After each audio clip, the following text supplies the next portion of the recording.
Mesdames, Messieurs, bonjour. Ravi de vous retrouver pour cette nouvelle édition du JT Cultures et Marchés. Alors, nous commencerons cette émission en décryptant, comme la semaine passée, le retour aux achats des principaux importateurs mondiaux. Nous ferons un premier point sur le développement des cultures de soja aux États-Unis avant d'analyser la hausse de la demande européenne de tournesol. Enfin, nous ferons un focus sur la demande croissante en maïs américain.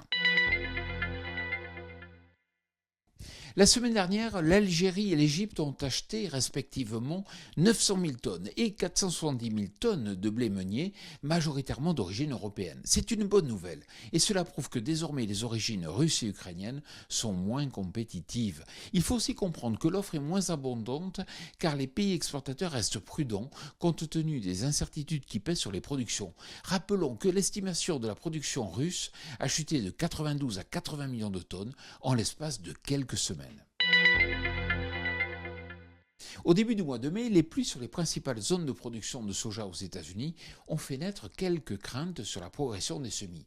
Mais aujourd'hui, 87% des surfaces de soja sont semées et cela nous ramène dans une année dite normale. De plus, avec 72% des cultures de soja en bonnes ou excellentes conditions, les États-Unis commencent la campagne sur les mêmes bases que 2022, qui avait été une année record. Mais attention, il peut se passer encore beaucoup de choses jusqu'à la récolte. Le marché du colza continue de se tendre en Europe avec des perspectives d'importation pour la nouvelle récolte orientées à la hausse. Des baisses de production au Canada, en Australie ou en Ukraine pourraient donc freiner la trituration du colza en nouvelle campagne.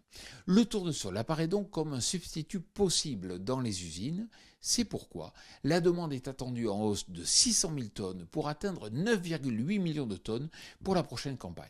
Mais attention, les conditions de culture sont aujourd'hui très incertaines sur les tournesols en Europe et les 11 millions de tonnes annoncées sont loin d'être assurées.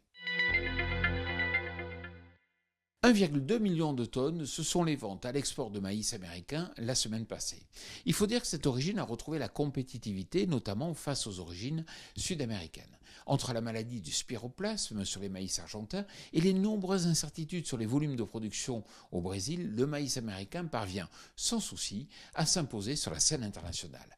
Reste à savoir si les potentiels de production seront au rendez-vous.